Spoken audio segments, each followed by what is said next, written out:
Ya, masih bersama dengan Ketua DPRD DKI Jakarta, Prasetyo Edy Marsudi. Pak Prasetyo, Anda ini dikenal sebagai politisi yang bahas politisi Indonesia lah, politisi yang dinamis dalam tanda kutip begitu. Sempat tidak, bisa dibilang berseberangan atau tidak berkawan dekat lah dengan Ahok begitu. Kalau dengan Pak Jarod sudah pasti kawan dekat begitu ya. Tapi ternyata malah justru Anda ditunjuk. Kawan dekat saya. Tapi yang jelas tidak berkawan dekat dengan Pak Basuki pada saat itu. Karena ada beberapa, karena Anda termasuk yang tidak setuju pada saat partai Anda akhirnya mengusung Pak Ahok awalnya begitu. Tapi kemudian Anda dijadikan ketua tim ses.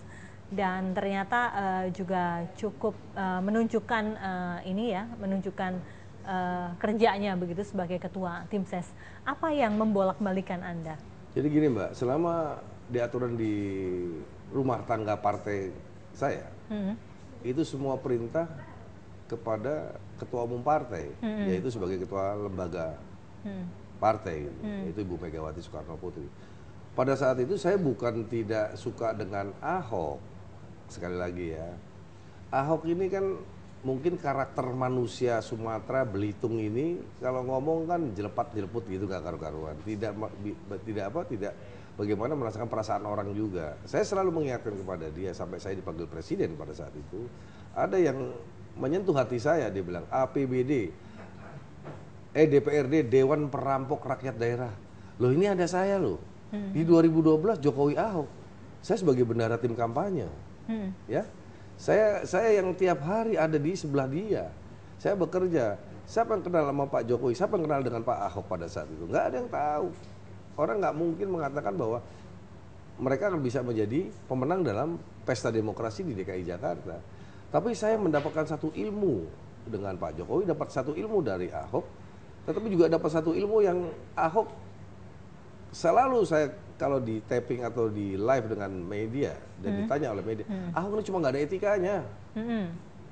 Kan dia sebagai tokoh di pemerintahan khususnya di DKI Jakarta kan dia harus memberi contoh kepada masyarakat. Omongannya yang mungkin agak kasar. Jadi ya. Karena pribadi ya, bukan karena saya bukan kinerja. karena ini. Saya melihat sosok Ahok, saya suka kok. Saya bilang kan kalau kinerja Ahok, saya angkat jempol 2. Tapi kalau etika saya masih kurang terhadap dia. Nah, di situ bukan berarti saya nggak suka dengan Ahok. Ya, tapi Anda termasuk barisan yang tidak setuju ketika PDIP awalnya mencalonkan Ahok kan. Ada beberapa nama yang lainnya. Yang masih menjadi misteri pada saat itu sempat ada teguran tidak? Karena beberapa kawan Anda yang akhirnya ditegur keras. Di PDI Perjuangan ini khususnya ya demokratis sekali. Selama rekomendasi itu belum dikeluarkan, silakan aja kita memilah siapa sih orang calon-calon di DKI Jakarta. Silakan dia bilang. Tetapi pada saat putusan DPP partai yang diputuskan oleh Ibu Ketua Umum Megawati Soekarno Putri ke si Ahok atau ke si Udin, kita harus ikut. Harus ikut. Itu namanya petugas partai. Kami kan petugas partai. Saya melihat di situ ya konsekuensinya kayak mungkin hobi saya sebagai pembalap nih. Saya lagi start di Bu Mega bilang balik ke tempat start lagi. Saya balik ke tempat start, nggak balik ke tempat finish. Harusnya kan finish saya. Saya balik ke tempat start. Nah itulah saya ya, sebagai kader PD Perjuangan mungkin yang bisa dilihat oleh Ibu Ketua Umum seperti itu. Saya balik kanan dan perintah balik ini akhirnya mendatangkan kekalahan bagi PDIP seperti itu. Saya rasa bukan satu kekalahan ya. Yang namanya pesta itu ada menang, ada kalah. Tapi bukan satu kekalahan.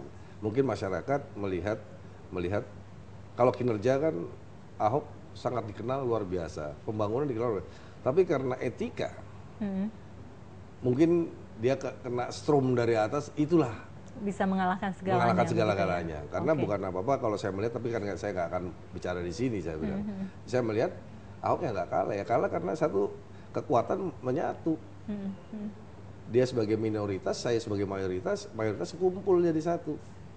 Tapi alhamdulillah mungkin buat bangsa Indonesia khususnya ini jadi satu proyek percontohan dan saya melihat, nah yang kemarin gara-gara Ahok nih keluar nih siapa yang nggak bener kelihatan musuh kita.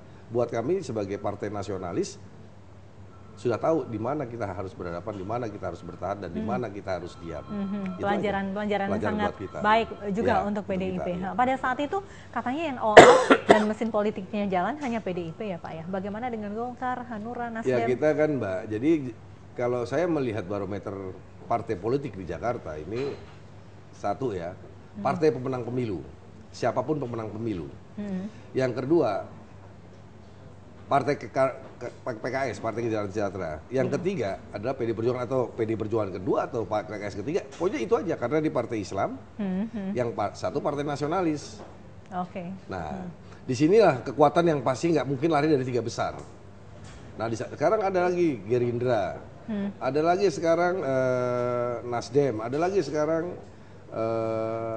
Hanura. Ini sekarang bagaimana partai-partai politik itu supaya masyarakat percaya dengan partainya masing-masing. Nah, sekarang kan kita sedang konsolidasi, khususnya PD Perjuangan konsolidasi sampai tingkat anak ranting. Ini kita sedang berjalan terus, kita berapa mesin jalan terus gitu loh. Karena sudahlah pesta demokrasi yang kemarin namanya pilkada sudah selesai. Kita sekarang kerja, masa kita harus nggak boleh move on sih, harus mikirin kekalahan kan? Ya, menatap 2019 dan juga menyambut gubernur baru ini, memperhatikan langkah-langkahnya seperti itu ya.